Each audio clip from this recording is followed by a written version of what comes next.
Hello मेरे प्यारे बच्चे, क्या हाल चाल समाचार, सब बढ़िया एकदम। तो आज हम लोग लाए हैं इस ट्वेल्थ में आखिरी चैप्टर जो वन शॉट है, जो छूट गया था हम लोगों से बीच में, वो था न्यूक्लियाई। ठीक है, इसके पहले की सारी वीडियो हमारे चैनल पे पड़ी हुई हैं। आप प्लेलिस्ट पे जाइएगा क्योंकि उसमें और भी कई सारे टॉपिक हैं। तो अगर आप आईएससी के हैं तो आईएससी वाले में जाइएगा, सीबीएसई के हैं तो सीबीएसई वाले में जाइएगा। ठीक है, जो भी जेई और नीट की तैयारी कर रहे हैं वो भी वन शॉट देख सकते हैं आराम से, उसके लिए अलग प्लेलिस्ट बनी हुई है। आप धीरे धीरे, जैसे बोर्ड पे अभी फोकस कर रहे हैं, आप धीरे धीरे अभी जेई और नीट के चैप्टर पे हम लोग पीवाईक्यू और क्वेश्चन, जो इंपॉर्टेंट क्वेश्चन है वो कराए जाएंगे। ठीक है, अब हम लोग बात कर रहे हैं आज की, जो कि है हमारा टॉपिक न्यूक्लियाई। तो कॉपी पेन निकाल लीजिए बच्चे सब लोग और लिखिए चैप्टर नंबर। मॉडर्न फिजिक्स में है ये, nuclear atoms and nuclear unit है, उसमें न्यूक्लियर टॉपिक है हमारा। न्यूक्लियर के बारे में समझते हैं क्या है। तो न्यूक्लियर फिजिक्स देखो क्या होती है। ठीक है, तो यहाँ पे सबसे पहले जो जो चीज़ें हैं वो सबको आपको नोट्स फॉर्म में मिल जाएंगी, परेशान मत होइएगा।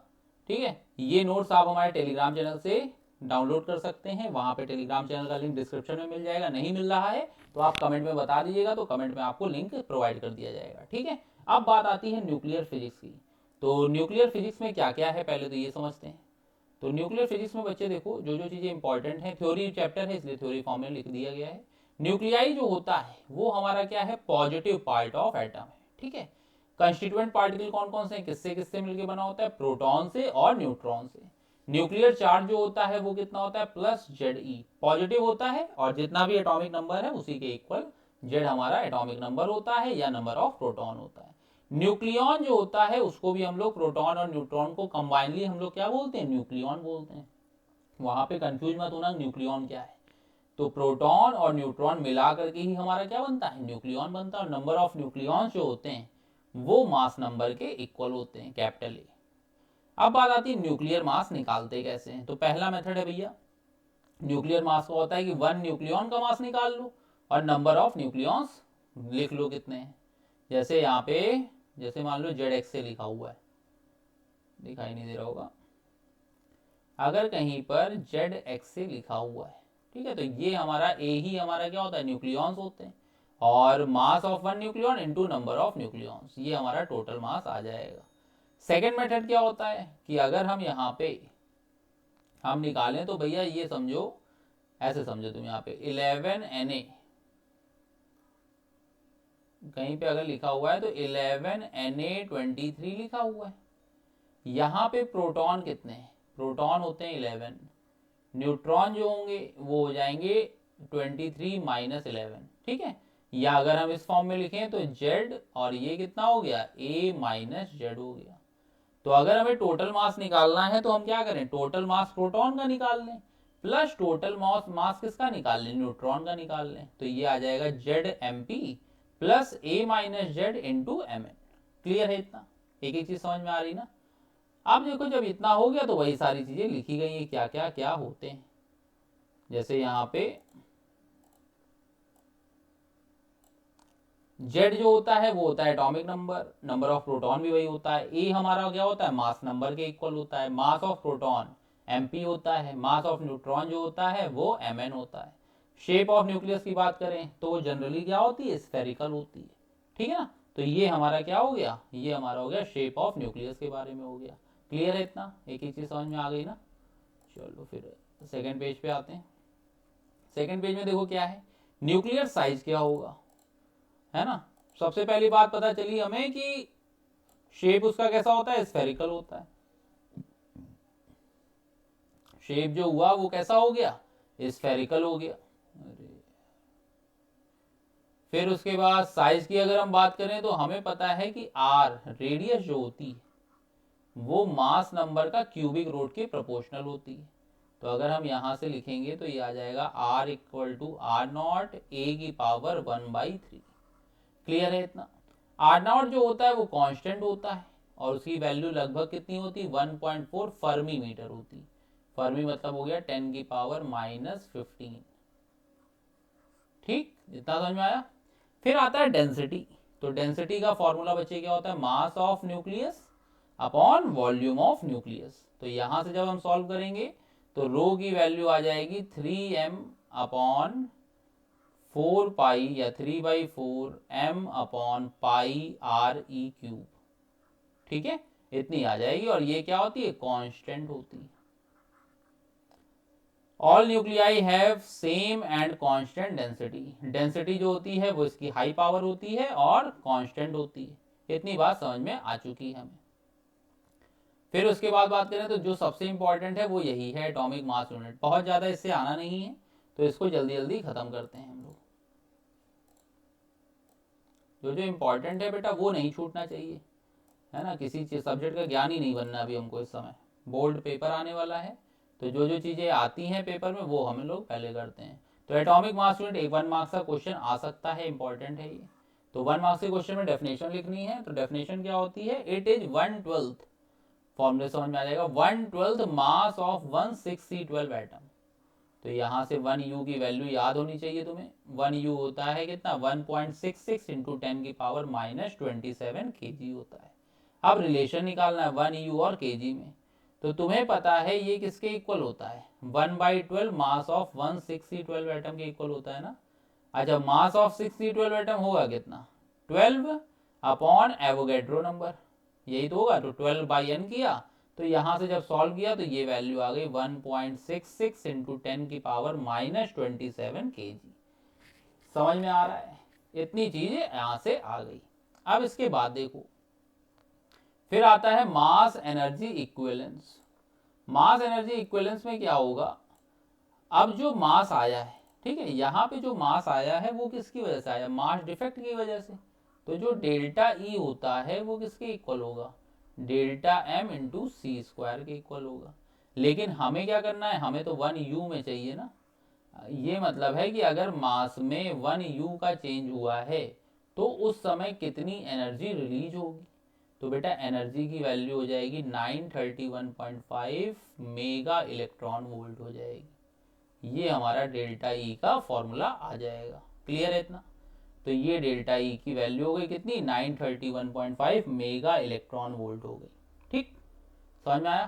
चलो, फिर उसके बाद जो इंपॉर्टेंट है पेयर प्रोडक्शन इंपॉर्टेंट है, ये बहुत इंपॉर्टेंट है। पेयर प्रोडक्शन क्या होता है, पेयर प्रोडक्शन देखो दो टाइप के फिनोमिना होते हैं, एक होता है पेयर प्रोडक्शन और एक होता है एनिहिलेशन। प्रोडक्शन या तुम ऐसे समझो पहले इसको, इस पूरे चैप्टर में, ठीक है, एनर्जी है और मास है। या आइंस्टाइन की बात करें अगर हम, तो उन्होंने इस छोटे से फॉर्मूले में पूरी कायनात एक साथ कर दी थी। ठीक है, उन्होंने क्या कहा, बेटा या तो कोई चीज हमें दिखाई देती है, और जो चीज दिखाई देती है उसके पास क्या होता है, मास होता है। और जो चीज दिखाई नहीं देती है उसके पास क्या होता है, एनर्जी होती है। तो पूरा जो ब्रह्मांड है हमारा, पूरा यूनिवर्स है, वो इस एनर्जी से मिलके बना हुआ है। इन्हीं दोनों चीजों से तो मिलके बना हुआ है। किससे किससे, एनर्जी से और मास से। इन्होंने इन्हीं दोनों को क्या कर दिया था, रिलेट कर दिया था, तो पूरा ब्रह्मांड खत्म। इन्होंने इस छोटे से फॉर्मूले में करके पूरा भौकाल एकदम मचा दिया था उस समय। इन्होंने कहा कि भैया कोई चीज दिख रही है तो क्या है, मास है, और कोई चीज नहीं दिख रही है तो उसके पास क्या है, तब भी कुछ इफेक्ट आ रहा है, तो वो क्या है, एनर्जी। तो इन्होंने पूरा का पूरा फॉर्मूला जनरेट कर दिया। अब देखो यहाँ पे प्रोडक्शन है, तो प्रोडक्शन में बताओ प्रोड्यूस हो रही है ना कोई चीज, जो चीज प्रोड्यूस होती है उसको दिखाई तो देगी देगी, इतनी बात समझ में आ गई। दिखाई देगी इसका मतलब क्या है, प्रोडक्शन है। तो बेटा इस वाले में क्या होगा, एनर्जी हमारी किस में कन्वर्ट हो जाएगी, मास में। वो क्या होगा, प्रोडक्शन। तो देखो यहाँ पे, it is the phenomena in which, ये क्या है, फिनोमिना है। इसमें क्या होता है, in which energy is converted into mass. यही तो डेफिनेशन है, एनर्जी किस में कन्वर्ट होती है, मास में कन्वर्ट हो जाती है। लिखा हुआ है when an energetic gamma photon falls on a heavy substance, heavy substance में फॉल्स हो रहे हैं, it is absorbed by the nucleus and an electron and a positron is produce. एक इलेक्ट्रॉन और एक पॉजिट्रॉन क्या होता है, प्रोड्यूस होता है। इसी फिनोमिना को हम लोग क्या बोलते हैं, प्रोडक्शन बोलते हैं। पेयर बोला है तो यहाँ पे पेयर में निकलेंगे, एक पॉजिट्रॉन निकलेगा और एक क्या निकलेगा, इलेक्ट्रॉन निकलेगा। तो देखो एच न्यू एनर्जी आई, ये न्यूक्लियस पे पड़ी, तो एक हमारा इलेक्ट्रॉन निकला और एक क्या निकला, एक निकला पॉजिट्रॉन। तो ये हमारा फॉर्मूला हो गया, एच न्यू इक्वल टू आया इलेक्ट्रॉन प्लस पॉजिट्रॉन। क्लियर है इतना, समझ में आ रहा है। प्रोडक्शन समझ में आ गया, प्रोडक्शन समझ में आ गया तो एनिहिलेशन बहुत सिंपल है। एनिहिलेशन में देखो क्या है लिखा हुआ है, मिनिमम एनर्जी रिक्वायर्ड फॉर, पहले प्रोडक्शन नहीं समझ लो, मिनिमम एनर्जी, कितनी एनर्जी की रिक्वायरमेंट होगी। तो देखो यहाँ पे दो लोग प्रोड्यूस हुए थे, कौन कौन हुए थे, मास इलेक्ट्रॉन भी हुआ था और प्रोटॉन भी तो हुआ था, पॉजिट्रॉन। तो m प्लस एम कितना हो गया, 2m हो गया, और दोनों का मास जो होता है वो कितना होता है, 9.1 इंटू इतना। तो यहाँ से हमने ये वैल्यू निकाली और उसको क्या कर दिया, सी स्क्वायर है ना, तो जब सी स्क्वायर है तो वो वैल्यू पुट करी हमने। तो यहाँ से जो टोटल एनर्जी निकल के आई वो कितनी आ गई, 1.02 मेगा इलेक्ट्रॉन वोल्ट। ठीक है, 1.02 मेगा इलेक्ट्रॉन वोल्ट क्या थी, टोटल थी। अगर तुमसे आधी आधी पूछी जाएगी, इलेक्ट्रॉन के पास कितनी गई और पॉजिट्रॉन के पास कितनी गई, तो कितना आएगा, 0.51 0.51। ये बात समझ में आ रही, इलेक्ट्रॉन ले जाएगा और कौन ले जाएगा, पॉजिट्रॉन लेके चला जाएगा। ठीक, फिर उसके बाद आता है पेयर एनिहिलेशन। एनिहिलेशन का मतलब क्या होता है, एनिहिलेट कर देना, खत्म कर देना, नेचर को डिप्लीट कर देना। तो बेटा क्या है, कोई चीज गायब हो रही है, इसका मतलब वो किस फॉर्म में जा रही होगी, एनर्जी के फॉर्म में।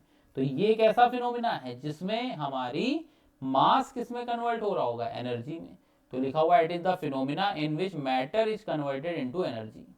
When an electron and a positron come very close to each other, they annihilate each other by combining together and two gamma photons are produced.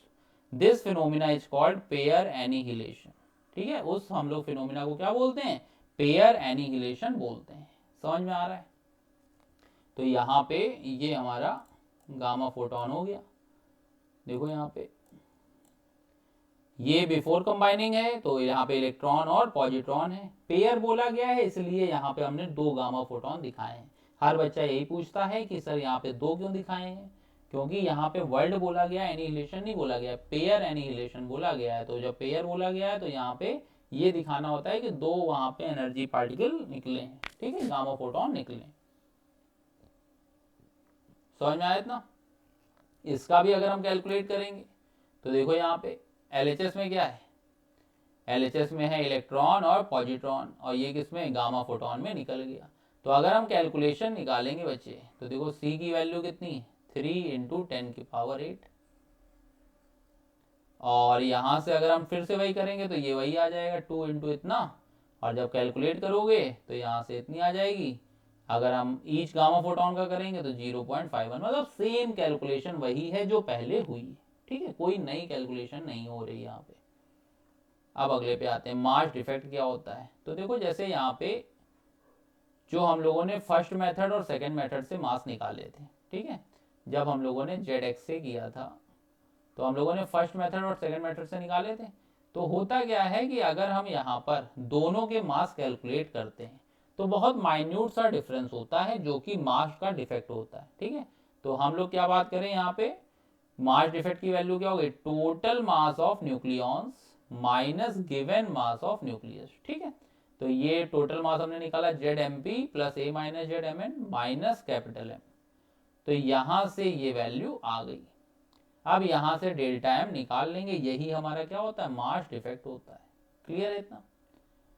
अब फर्स्ट देख लो नोट क्या है इसमें, in the formation of nucleus, क्यों होता है ये समझ लो। जब भी न्यूक्लियस का फॉर्मेशन होता है, some mass of nucleons is being converted into energy, ठीक है, which causes mass defect। कुछ जो मास होता है वो एनर्जी में क्या होता है, पहले ही कन्वर्ट हो जाता है, जिसकी वजह से कुछ मास में क्या होता है, डिफेक्ट हो जाता है। अब मास डिफेक्ट जो निकालना है, तो अगर कोई क्वेश्चन आता है, और आते भी हैं इसके क्वेश्चन, तो टोटल मास रिएक्टेंट का निकाल लो, उसमें डिफरेंस क्या कर दोगे, टोटल मास ऑफ प्रोडक्ट, तो यहाँ से क्या आ जाएगा, मास डिफेक्ट आ जाएगा। क्लियर है इतना। फिर आती है बाइंडिंग एनर्जी। तो बाइंडिंग एनर्जी जो होता है वो क्या होता है, the amount of energy required to split the nucleus into its constituent particles.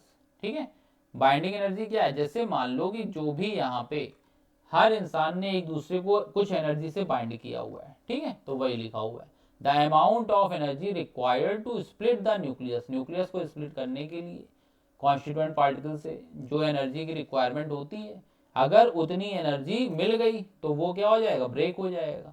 तो वही हमारी क्या कहलाती है, बाइंडिंग एनर्जी कहलाती है।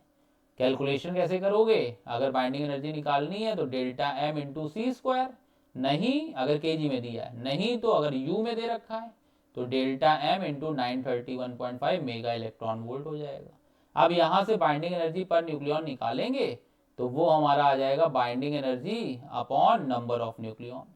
देखो बाइंडिंग एनर्जी तो टोटल दिखाता है, लेकिन अगर हमें स्टेबिलिटी की बात करनी है तो हम क्या निकालेंगे, बाइंडिंग एनर्जी पर न्यूक्लियन निकालेंगे। अब बाइंडिंग एनर्जी पर न्यूक्लियन निकालने का फायदा क्या है, ये कभी भी बताता है हमारे क्या, स्टेबिलिटी को बताता है। जितनी ज्यादा बाइंडिंग एनर्जी पर न्यूक्लियन होगा उतनी ही ज्यादा स्टेबल माना जाएगा। तो उसके अकॉर्डिंग इस ग्राफ में देखो, जितने स्मॉल होते हैं वो ज्यादा मजबूत तो होते नहीं है, तो उनका देखो बाइंडिंग एनर्जी कर्व में उनका नीचे प्लेस आएगा। सबसे ज्यादा कौन होगा मजबूत, वो हुआ आयरन, है ना, Fe56, ये हमारा सबसे स्ट्रॉन्गेस्ट होता है। तो ये 1H2 2He4, फिर इधर 3 लिथियम आ जाएगा, फिर इधर ये इतना, ठीक है। तो ये हमारा ग्राफ बन गया बाइंडिंग एनर्जी पर कर्व पर न्यूक्लियन। तो कुल मिलाकर हमें ये पता चला कि जैसे जैसे मास नंबर बढ़ता है तो वो एटम ज़्यादा स्टेबल होता है, लेकिन आयरन के बाद रेडियो एक्टिविटी आने लगती है जिसकी वजह से स्टेबिलिटी क्या हो जाती है, डिक्रीज हो जाती है। तो देखो Fe56 के बाद जो ग्राफ है वो घटने लगा। समझ में आया इतना। अब यहाँ से दो तीन चीजें हमें रिजल्ट में पता चल जाएंगी। क्या है, the binding energy per nucleon of lighter nuclei A less than B is very small, ठीक है। 20 से छोटे वालों का जो है वो बहुत स्मॉल होता है। Therefore these nuclei fused together to form their nearest heavier nuclei to higher binding energy per nucleon।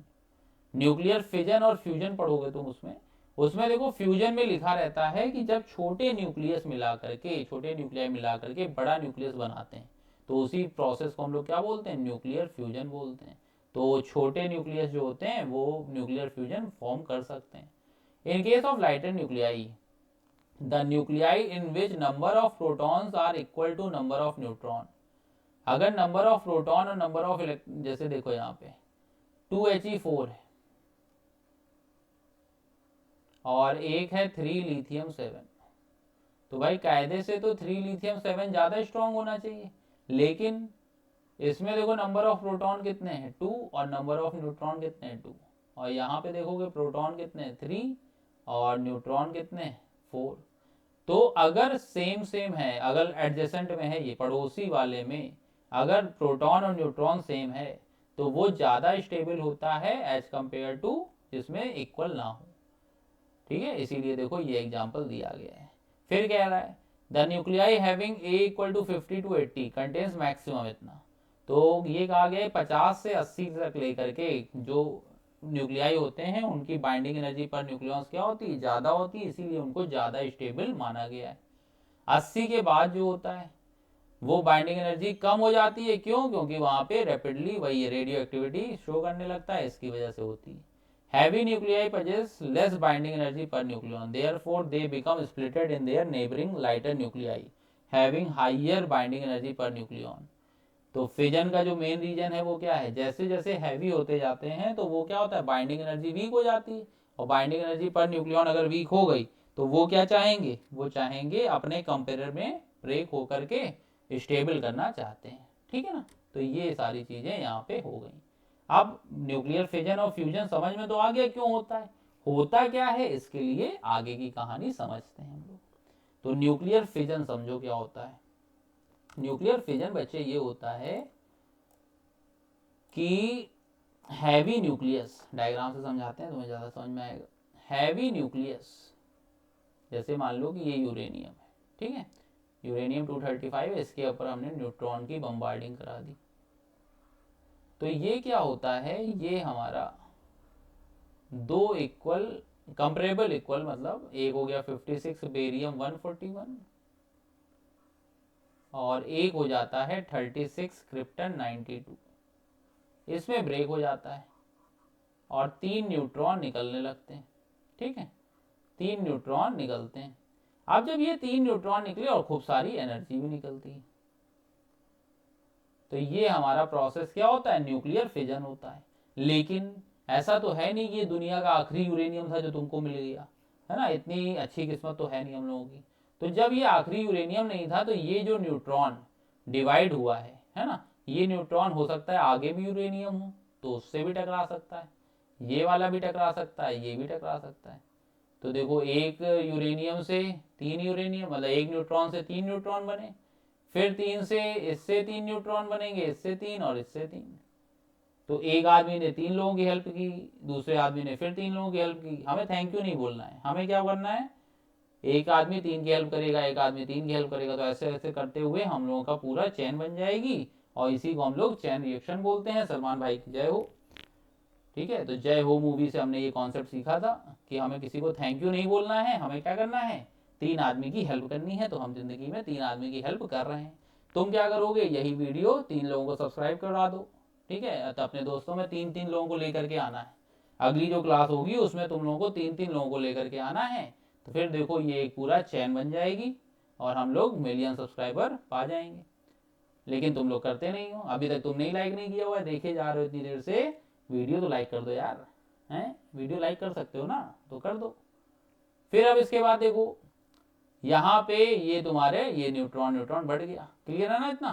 तो ये 92 यूरेनियम 235 प्लस 0 N1, ये किसमें चला गया, 56 बेरियम इतना, 36 क्रिप्टन इतना, 3 न्यूट्रॉन और क्रू एनर्जी। अब इसमें चैन रिएक्शन बन जाती है। तो चैन रिएक्शन समझ में आ गया ना कैसे बनती है। अब चैन रिएक्शन में दिक्कत क्या होती है, दिक्कत ये होती है कि भैया एक तो फिजनेबल एटम होना भी तो चाहिए, जैसे हमने बोल दिया कि ये होगा, लेकिन वहाँ पे मौजूद भी तो होना चाहिए, तो अवेलेबिलिटी होनी चाहिए। फिर उसके बाद जो स्लो न्यूट्रॉन, भाई स्टार्टिंग तो न्यूट्रॉन से ही हुई थी, और वो भी कैसा न्यूट्रॉन था, स्लो न्यूट्रॉन था। और यहां से ऐसे समझो ये यूरेनियम था। ठीक, यूरेनियम के पास जो न्यूट्रॉन आया था वो कैसा न्यूट्रॉन था, स्लो था। अब जब ये न्यूट्रॉन निकला तो ये तो एनर्जी के साथ निकला ना, तो ये तो स्लो नहीं होगा, ये तो फास्ट इलेक्ट्रॉन होता है। तो पहले तो इनकी स्पीड को कम करनी पड़ती है। ठीक है, फिर वहां पे फिजनेबल मटेरियल भी मिलना चाहिए, फिर साइज भी चेंज होना चाहिए। तो ये तीनों चीजें जो है वो हमारा क्या है, डिफिकल्टी पैदा करती हैं। तीनों चीजें समझ में आ गई।